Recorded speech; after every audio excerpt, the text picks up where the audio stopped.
Hello dear student, welcome in biology session. Dear student, આપણે chapter number 2 સપુષ્પી વનસ્પતિની અંદર લિંગી પ્રજનનના ટોપિકને આગળ વધારીએ.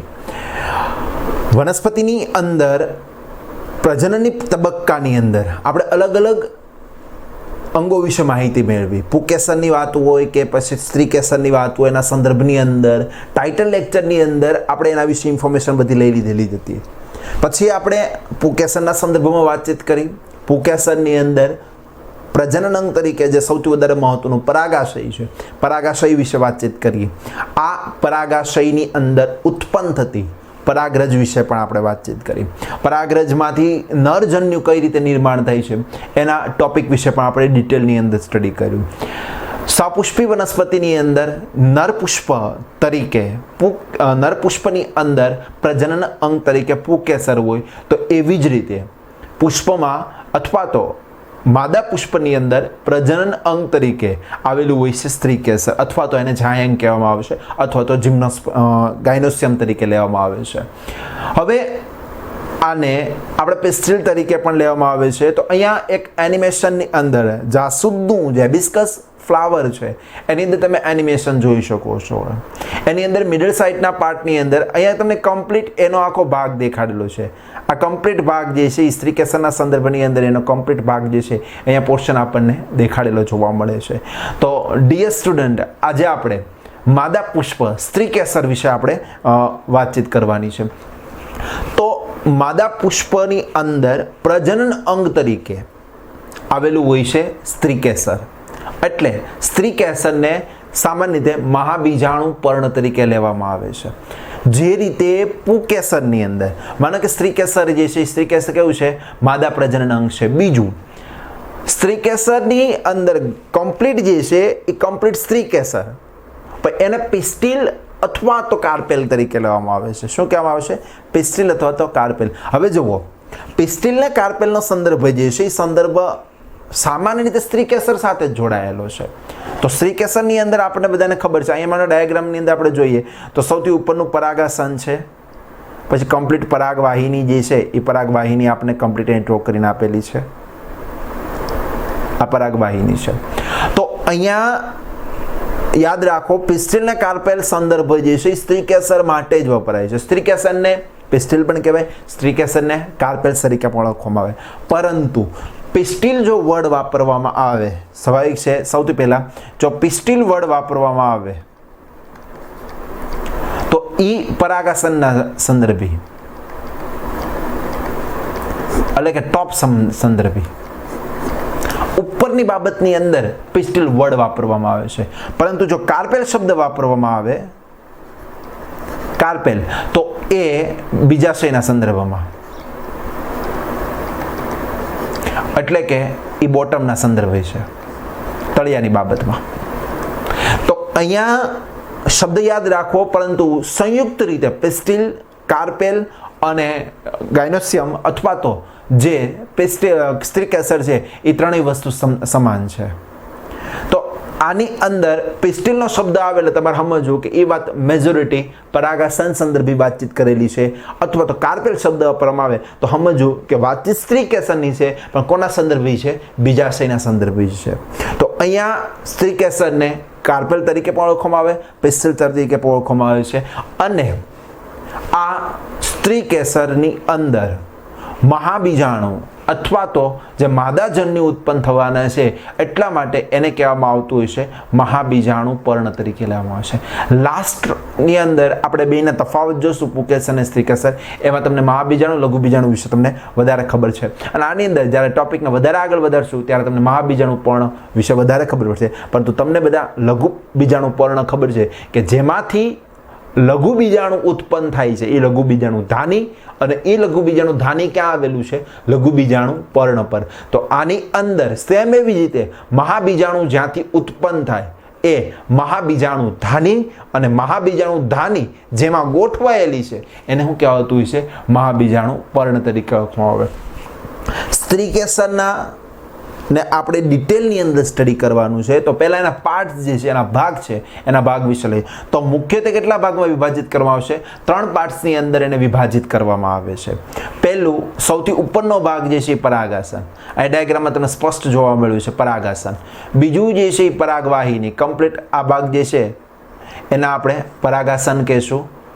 ત્યારબાદ એટલો જે ભાગ જે છે જે નળી તરીકે કામ કરે છે એના આપણે કહેશું પરાગવાહિની.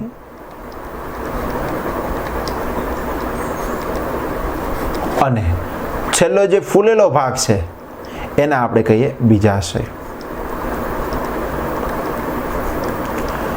ટોટલ સ્ત્રીકેસરના 3 ભાગ. સૌથી ઉપરનો ભાગ છે એને આપણે પરાગાસન, નળી જેવો ભાગ છે એને કીધું આપણે પરાગવાહિની, અને અંતિમ જે ભાગ છે ફૂલેલો ભાગ એને આપણે કીધું બીજાશય. હવે એક એક પાર્ટ્સને આપણે ડિટેલની અંદર જોઈએ. તો સૌથી પહેલું પરાગાસન વિશે વાતચીત કરીએ. પરાગાસન શબ્દને આધારે પરાગરજનું આસન, એટલે કે એ ભાગ ઉપર પરાગરજનું સ્થાપન થાય. અહીં સરસ મજાનું આપણને જાસૂદ જે છે એનું પરાગાસન તમને પ્રેઝન્ટ કરવામાં આવ્યું છે. હવે જુઓ, પરાગાસન મેજોરિટી આ ફોર્મની અંદર હોય છે.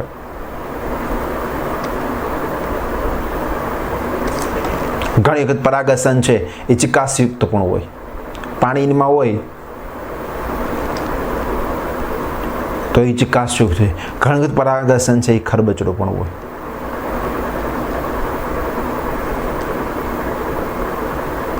એટલે પરાગાસન જે છે એ પરાગાસનનો મતલબ શું છે કે પરાગાસન એટલે કે એવું સ્થાન કે જ્યાં પરાગવાહકો, માનો કે કોઈ પક્ષી છે, કોઈ કીટક છે, એ પુકેસનના પરાગાશયમાંથી પરાગરજ એના પગારે ચોંટી ગઈ છે, પરાગાશયના પગારે ચોંટી ગઈ. પરિણામ સ્વરૂપ શું થાય? હવે એ પોતે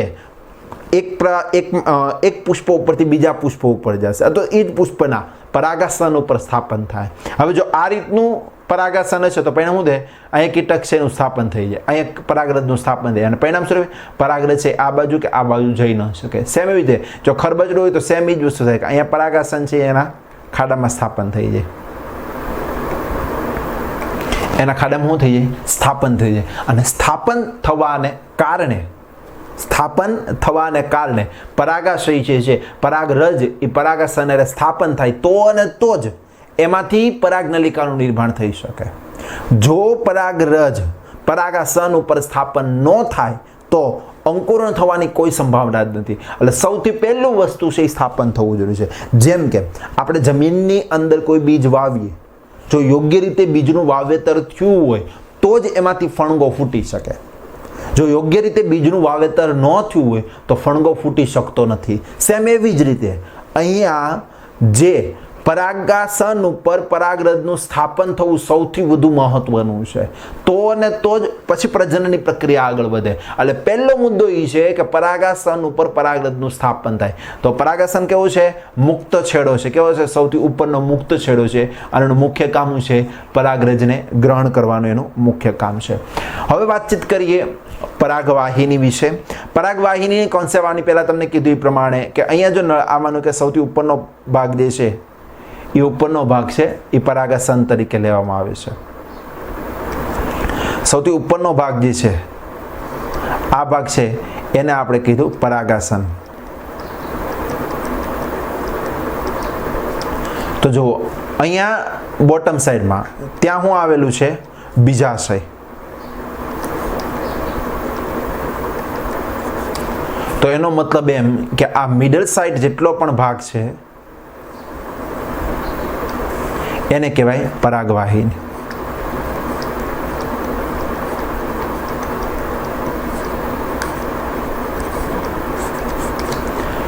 અહીંયા તમને પરાગવાહિની વિશે વધારે જ ખબર પડી. આપણે એને એ જ શબ્દને આપણે ફરી સ્પષ્ટ ડાયાગ્રામથી સમજીએ તો આ ઉપરનો ભાગ છે એ પરાગાસન. એની પછી નીચે તમે જેમ આવતા જાઓ તો સાંકડી નળી જે છે અને પછી ફૂલેલો પાછો ભાગ આવે.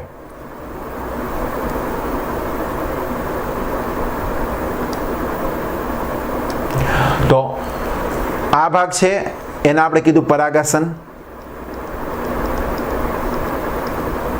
આ ભાગ એને બીજાશય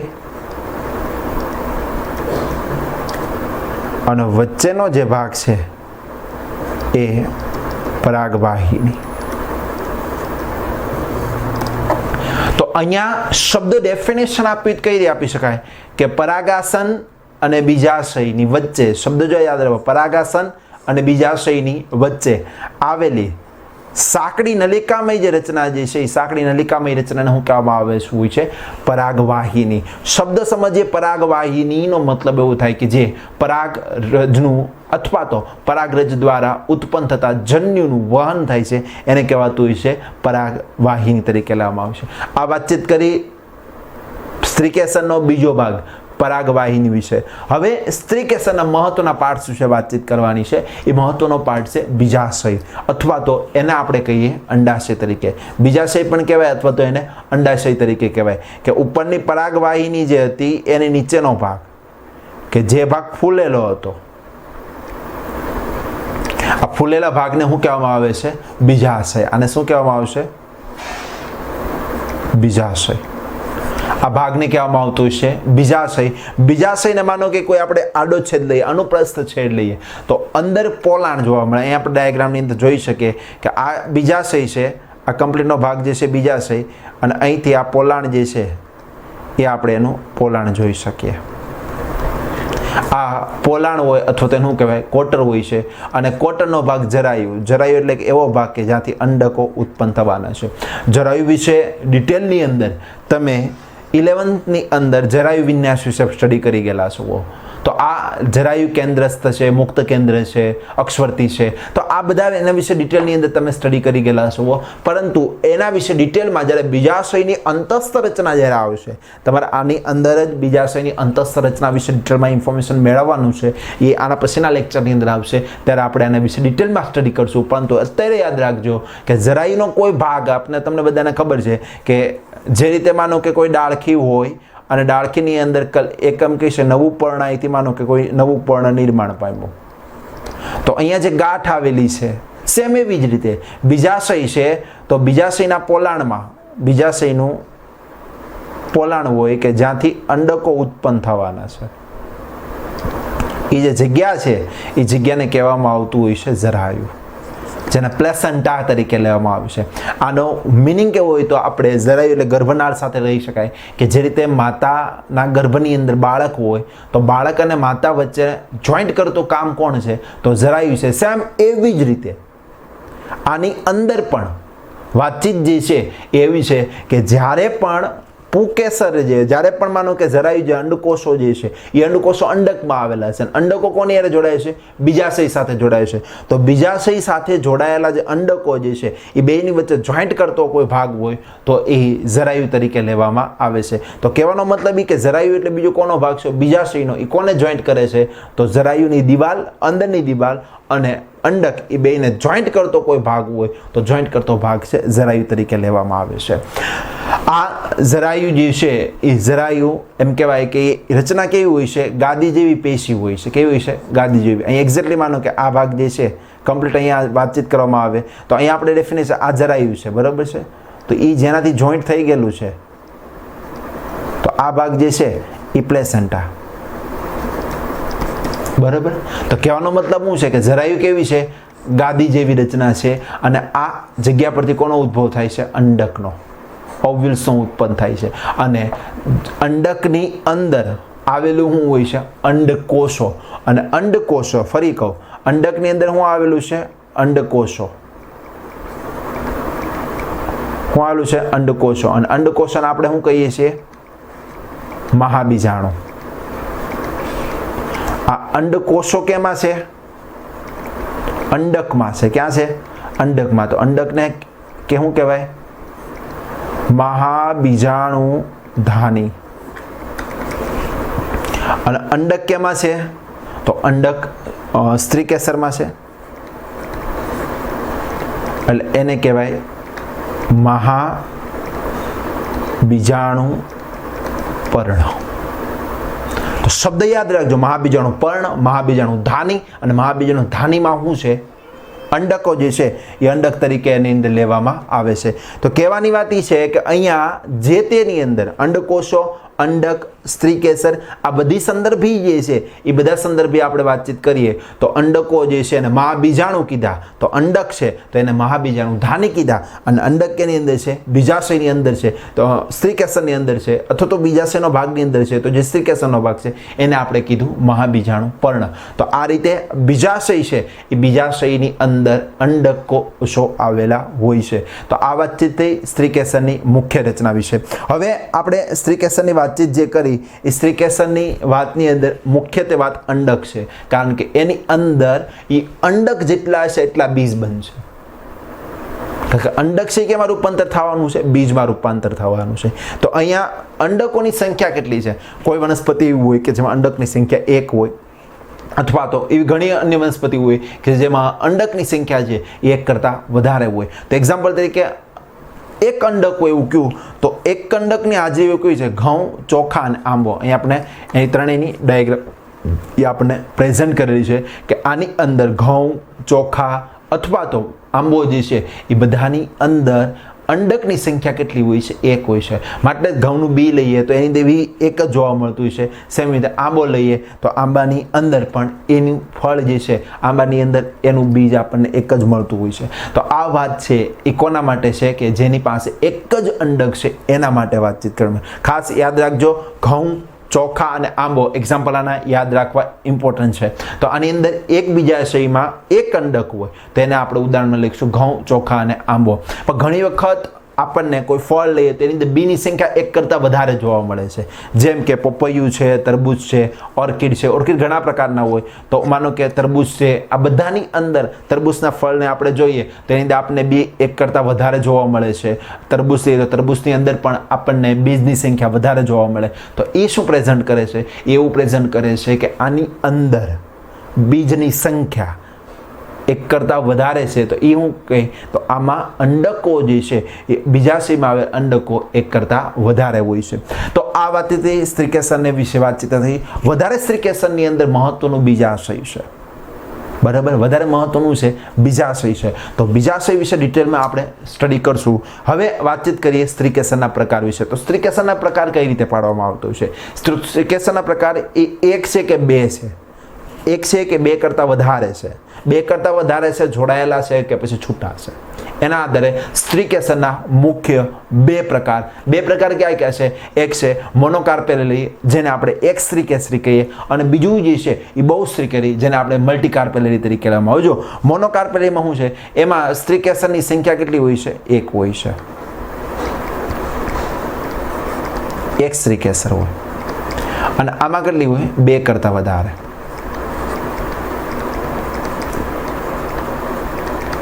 બે કરતાં વધારે સ્ત્રીકેસર હોય તો એને આપણે બહુસ્ત્રીકેસરી તરીકે કહેવામાં આવશે. હવે આ બહુસ્ત્રીકેસરીની અંદર સ્ત્રીકેસર બધા જોડાયેલા છે તો એને યુક્ત સ્ત્રીકેસરી કહેવામાં આવે. જો બધા સ્ત્રીકેસર એકબીજાથી છૂટા હોય તો એને કહેવામાં આવતું હોય છે મુક્ત સ્ત્રીકેસરી. હવે આને આપણે વધારે ડિટેલમાં જોઈએ તો એક સ્ત્રીકેસર કે જેમાં સ્ત્રીકેસર કેટલા હોય? 1 જ હોય. દાખલા તરીકે વટાણાનું, અહીંયા તમે જોઈ શકો વટાણાનું આપેલું છે, આની અંદર 1 જ સ્ત્રીકેસર છે. 1 જ સ્ત્રીકેસર તમને અહીંયા પ્રેઝન્ટ કરેલું છે. તો આની અંદર સ્ત્રીકેસર કેવા છે? 1 જ છે. અને બહુસ્ત્રીકેસરીની અંદર માનો કે ચંપો છે, જેને માઇકેલેરિયા, અને અફીણ, જેને પાપાવર તરીકે લેવામાં આવે છે, એની અંદર સ્ત્રીકેસર જે છે એ સ્ત્રીકેસર કેવા છે? 1 કરતાં વધારે, 2 કરતાં વધારે છે. પણ એમાંય છે માનો કે અહીંયા તમને માનો કે મુક્ત આપેલા છે તો અહીંયા તમને યુક્ત આપેલા છે. આ જે છે એ મુક્ત માટે છે. સ્ત્રીકેસર છે પણ સ્ત્રીકેસર બધા કેવા છે? છૂટા છે. અહીંયા સ્ત્રીકેસર છે પણ સ્ત્રીકેસર બધા કેવા છે? જોડાયેલા છે. એટલે યુક્ત સ્ત્રીકેસર તરીકે લેવામાં આવે છે. તો આની અંદર સ્ત્રીકેસરો જોડાયેલા હોય કે પછી છૂટા હોય છે એના આધારે સ્ત્રીકેસરના બહુસ્ત્રીકેસરના પ્રકાર પાડવામાં આવશે. જો ફરી પાછું એક્ઝામ્પલ ગુલાબ છે, કમળ છે, તો એની અંદર સ્ત્રીકેસર કેવો હોય છે? 1 કરતાં 2 કરતાં વધારે હોય. બહુસ્ત્રીકેસર છે પણ બહુસ્ત્રીકેસર કેવો હોય છે? મુક્ત હોય છે. અને એની સામે યુક્ત સ્ત્રીકેસરની અંદર સ્ત્રીકેસર બધા કેવો હોય છે? જોડાયેલા હોય છે. જેમ કે ધતુરો છે, જાસૂદ છે, રાઈ છે અને ટામેટા છે. આ એના ઉદાહરણ છે કે જેની અંદર ખાસ આ બધા ઉદાહરણ છે તમારે યાદ રાખવાના કે જો યુક્ત પૂછાય તો એની અંદર તમારે યુક્તની અંદર ઘઉં, જાસૂદ, રાઈ, ટામેટા એ તમારું ઉદાહરણ આપવું. એવી રીતે મુક્ત પૂછાય બહુસ્ત્રી કેસરની અંદર તો તમારે શું યાદ રાખવું પડશે? ગુલાબ અને કમળ. અને એક સ્ત્રી કેસરી પૂછાય તો વટાણા છે એ વટાણા તમારે યાદ રાખવાના. આ વાત હતી સ્ત્રી કેસરના વિશે. હવે આપણે એક સ્ત્રી કેસરનું નાનું એનિમેશન જે છે એ એનિમેશન આપણે જોઈ લઈએ. હવે આ એનિમેશનની અંદર તમે સરળતાથી જોઈ શકો છો કે આની અંદર ફરતી કોર આપેલા જે છે એ છે પુકેસર. હવે તમને જે કાર્પેલ શબ્દ બીજાશયના સંદર્ભે તમને વાતચીત કરી છે. એટલે મિડલ સાઇડમાં જે છે એ પરાગવાહિની અને આ જે છે એ તમને ઓવરી એટલે કે બીજાશયનો ભાગ તમને પ્રેઝન્ટ કરવામાં આવેલો છે. આની અંદર જે નલિકામય ભાગ છે એને આપણે પરાગવાહિની અને જે ટોચનો ભાગ છે એ ટોચના ભાગને કહેવામાં આવતું હોય છે પરાગાસન અથવા તો સ્ટિગ્મા તરીકે લેવામાં આવે છે. આ સ્ટિગ્માની મિડલ સાઇડની અંદરની તરફ આપણે જોઈએ તો અંદરની તરફ પરાગવાહિની નલિકામય સ્વરૂપે જોવા મળતું હોય છે. અને એના છેડાનો ભાગ જે છે એ કમ્પ્લીટ આપણે જોઈ શકીએ કે જે ફૂલેલો ભાગ છે. આ ફૂલેલા ભાગની અંદર આપણે જો ઓબ્ઝર્વેશન કરીએ તો એમાં પોલાણ જોવા મળતું હોય છે. અને આ પોલાણની અંદર આપણને સ્પષ્ટપણે એમ કહી શકાય કે જે અંડકો જે છે અંડકો જોઈ શકાતા હોય છે. અને અંડકો ઉપર જરાયુ જોઈ શકાય અને જરાયુ ઉપર શું આવેલું હોય છે? અંડકો આવેલા હોય છે. અહીંયા મિડલ સાઇડનો જે ભાગ જે છે આ જે ભાગ છે એને આપણે કહી શકાય જરાયુ અને એમાંથી જે નિર્માણ પામશે આ ભાગ જે છે એને અંડક તરીકે લેવામાં આવે છે. અને આ અંડક જે છે એ અંડકની રચના આપણે ડિટેલમાં નેક્સ્ટ લેક્ચર જે છે એ નેક્સ્ટ લેક્ચરની અંદર જોવું પડશે. તો આ અંડક વિશે આપણે સ્ત્રીકેસરના સંપૂર્ણ ભાગ વિશે આપણે વાતચીત કરી. હવે આપણે આની અંદર એક તફાવત છે એ તફાવતના ફોર્મની અંદર સ્ત્રીકેસર અને પુકેસર બંને વિશે જોઈ લઈએ. તો પુકેસર જે છે કોનું છે અંગ? તો એક નર પ્રજનન અંગ છે. સ્ત્રીકેસર તો કેવું છે? માદા પ્રજનન અંગ છે. પુકેસરને કેવું પર્ણ કહેવામાં આવે છે? લઘુ બીજાણુ પર્ણ તરીકે. તો એની સામે મહાબીજાણુ પર્ણ તરીકે સ્ત્રીકેસરને લેવામાં આવે છે. તો લઘુ બીજાણુ ધાની જે છે કે જેમાંથી લઘુ બીજાણુ ઉત્પન્ન થાય છે એટલા એ પરાગાશય છે એ પરાગાશયને શું કહેવામાં આવે? લઘુ બીજાણુ ધાની. તો સ્ત્રીકેસરમાં મહાબીજાણુ ધાની કોને કહેવામાં આવશે? અંડકો છે એ અંડકોને કહેવામાં આવશે મહાબીજાણુ ધાની. આની અંદર પરાગરસ છે નર નરનું પ્રતિનિધિત્વ કરે છે. તો આની અંદર અંડક છે એ કેનું પ્રજનન? અંડકોષો જે છે બરાબર છે અંડકોષો અંડક છે એ કોનું કરે? માદા પ્રજનનની અંદર. અહીંયા પરાગરસ છે એ પરાગરસને શું કહેવામાં આવશે? લઘુ બીજાણુ. પણ અહીંયા અંડકની સોરી ફોર ધેટ આની અંદર અંડકોષો જે છે આની અંદર જે અંડકોષો જે છે એ અંડકોષો કોનું પ્રતિનિધિત્વ કરે છે? મહાબીજાણુ. અહીંયા તમે યાદ રાખજો. ઓકે, તો આની અંદર અંડકોષો છે એ અહીંયા પરાગરસ છે એ પરાગરસ લઘુ બીજાણુ કરવામાં આવે છે. તો આની અંદર મહાબીજાણુ તરીકે કોણ લેવામાં આવે છે? અંડકને લેવામાં આવે છે. તો આની અંદર જે લઘુ બીજાણુ ધાની જે છે એમાંથી લઘુ બીજાણુ કઈ પ્રક્રિયા દ્વારા ઉત્પન્ન થાય છે? તો લઘુ બીજાણુ જનન દ્વારા ઉત્પન્ન થાય. તો એની સામે બીજાશયની અંદર અથવા તો અંડક છે અંડક જેને આપણે મહાબીજાણુ ધાની કીધું એની અંદર મહાબીજાણુ કેના દ્વારા ઉત્પન્ન થાય છે? મહાબીજાણુ જનન દ્વારા. અને લાસ્ટ એના તફાવત છે પુકેસર જે છે તો પુકેસર પણ મુક્ત પણ હોઈ શકે અને યુક્ત પણ હોઈ શકે. મુક્ત હોય તો એકબીજાથી છૂટા હોય, યુક્ત હોય તો એકબીજા સાથે જોડાયેલા હોય. તો જોડાયેલા છે તો ગુચ્છમાં હોય તો એક ગુચ્છ હોય, જો બે ગુચ્છ હોય તો દ્વિગુચ્છ છે, બે કરતાં વધારે હોય તો એને બહુગુચ્છી તરીકે લેવામાં આવે. તો સ્ત્રીકેસરનો ભાગ જે છે એ સ્ત્રીકેસરના ભાગની અંદર બે પ્રકાર જે આપણે જોઈએ એક સ્ત્રીકેસર, બહુ સ્ત્રીકેસરી, મુક્ત અને યુક્ત વિશે વાતચીત કરી. વિદ્યાર્થી વાતચીત તમને નહીં કરવાની છે કે સવાલ ક્વેશ્ચન આજનો સવાલ જે છે એ આજનો સવાલ એ છે કે આની અંદર સવાલ તમારો એ છે કે આની અંદર સ્ત્રીકેસરના પાર્ટ્સની અંદર સવાલ તમારો એ છે કે પરાગવાહિની ક્વેશ્ચન જે છે ફરી યાદ રાખજો. મેં તમને કીધું પરાગવાહિની લાંબી હોય છે બરોબર છે. આ પરાગવાહિની લાંબી હોય છે. અમુક વનસ્પતિમાં એવું જોવા મળે છે કે પરાગવાહિની ટૂંકી છે. તો એ પરાગવાહિની લાંબી હોય તો એનો ફાયદો શું થાય છે વનસ્પતિને? અને જો પરાગવાહિની ટૂંકી હોય તો એની શરત કઈ છે? તમારો ક્વેશ્ચન તમારે યાદ રાખવાનો છે. ફરી તમને કહી દો કે પરાગવાહિની જે છે એ નલિકામય લાંબી નળી છે. ઓકે, બધી વનસ્પતિની અંદર એવું જોવા નથી મળતું. તો આ વનસ્પતિની અંદર તમારે જોવા કહેવાનું છે કે કેટલા ટકા વનસ્પતિ એવી છે કે જેની અંદર પરાગવાહિની લાંબી છે અને કેટલા ટકા વનસ્પતિ એવી છે કે જેમાં પરાગવાહિની ટૂંકી છે. પરાગવાહિની લાંબી છે તો એની શરત કઈ અને પરાગવાહિની ટૂંકી છે તો એની શરત કઈ? આ તમારો ક્વેશ્ચન છે, તમારે એને ખાસ રિમાઇન્ડ કરવાનો છે. ફરી વખત તમે એક વખત સાંભળી લેજો અને ક્વેશ્ચનનો જવાબ તમે વહેલા તકી આપી દેજો. ડિયર સ્ટુડન્ટ, અહીંયા સ્ત્રીકેસરનો કોન્સેપ્ટ જે છે એ સ્ત્રીકેસરનો કોન્સેપ્ટ અહીંયા આપણો કમ્પ્લીટ થાય છે.